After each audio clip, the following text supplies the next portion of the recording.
Hello and welcome to this instalment of Talkin Trim.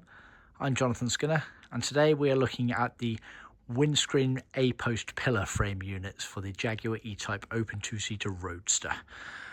So they're called a few things on the market, but just to clarify, on the open two-seater Roadster you had these units that went either side of the windscreen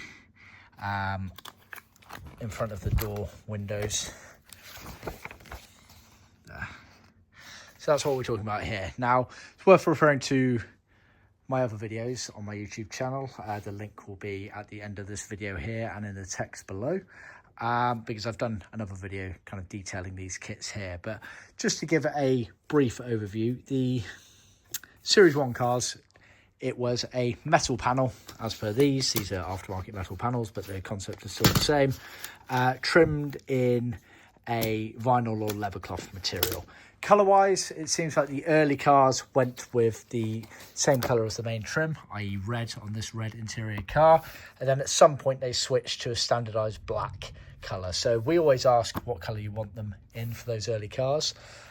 Then for the later cars, Series 2s and Series 3s, with a pinch of salt, they went to black. And actually, they used the same element of the framework here, but instead of having just a padded vinyl leathercloth material on it, they had these moulded polyurethane black moulded pieces on them.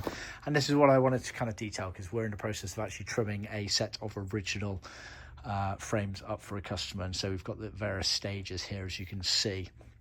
So this is one of the original units there. Metalwork is a bit battered and bruised.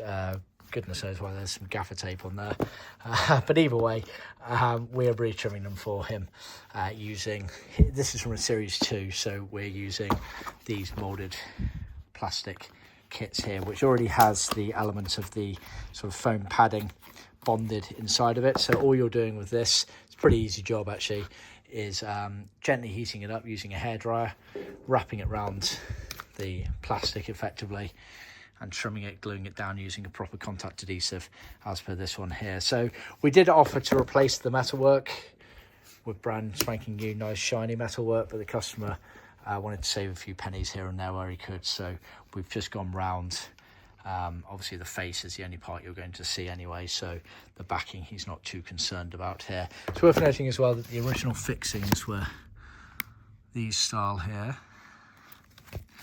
but I don't believe you can get them in the aftermarket anymore, and his were either missing or falling apart, apart from those two there, and so we've replaced them with these versions here, which work absolutely fine because the concept's exactly the same, so just bear that in mind. These can be inserted after the fact as well, because they just kind of slide in the hole. But yeah, so that's the moulded version, trimmed on there using, like I said, gentle heat hairdryer, wrapping around and using a contact adhesive. As you can see here, it's interesting actually. So that one there is plastic. You can see the unsupported plastic on the back of it there. But the one that we took off was a leathercloth-like material. So I don't know whether they've been re-trimmed after the fact at some point. As you can see, worse for wear on those for sure, but you can see the finish difference as well. So definitely something's happened. Either the factory decided to do one in leathercloth and one in the moulded plastic, or someone's had a go at re-trimming it over the years. But either way, we are sorting that out for him.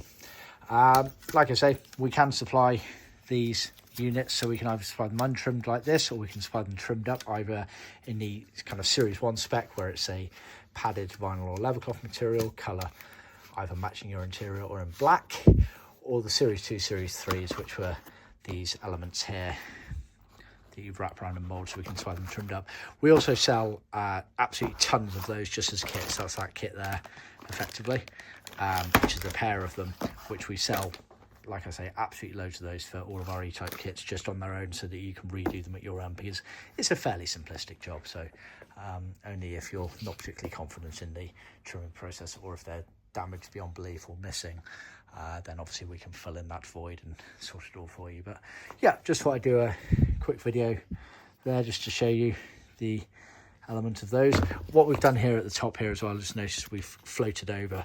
You can see that plastic element there is very thin.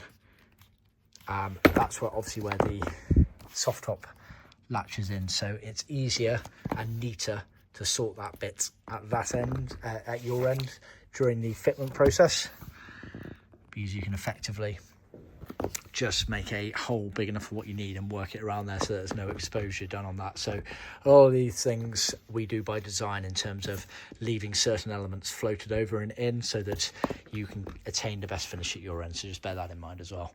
But yeah, I think that covers it. I hope you found it useful. Please remember to like, subscribe and share with other classic car enthusiasts, and be sure to tune in next time. Thank you.